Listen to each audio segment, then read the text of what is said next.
નમસ્કાર મિત્રો, હું આજે આવ્યો છું એક આંચળની ટ્યુબ ચડાવવા. તમે જુઓ છો 12 કલાક અસર રહે એવી MSD કંપનીની ઇન્ટ્રા મેમરી ટ્યુબ છે, જેનું નામ છે એલેન્ટ્રા.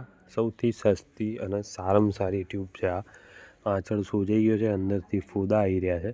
હવે મારી પોતાની જ ભેંસ છે અને પહેલાં જેટલું પણ દૂધ છે એ બધું એકદમ ખાલી કરી લેવાનું છે.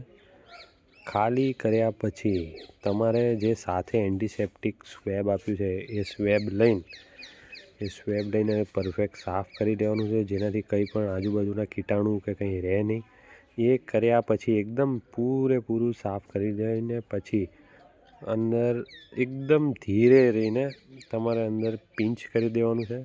એકદમ સ્લોલી ધીરે ધીરે તમે અંદર જવા દેશો. એકદમ અંદર જવા દઈને પછી નીચેથી એકદમ આપણે મસાજ કરી દેવાનું, જેનાથી દવા સંપૂર્ણ રીતે આખા બાવલામાં ઉપર સુધી જતી રહે અને ટોટલ 12 કલાક સુધી હવે આંચળને દોવાનો નહીં. આને દોવાનો જ નહીં 12 કલાક સુધી. એકદમ સ્ટ્રેચેબલ આની ટ્યુબ આવે છે, કોઈ પણ આંચળમાં વાગે નહીં. કદાચ હલી ગઈ હોય તો MSD કંપનીની એલેન્ટ્રા નામની ટ્યુબ છે. આવા જ વિડીયો માટે સબસ્ક્રાઈબ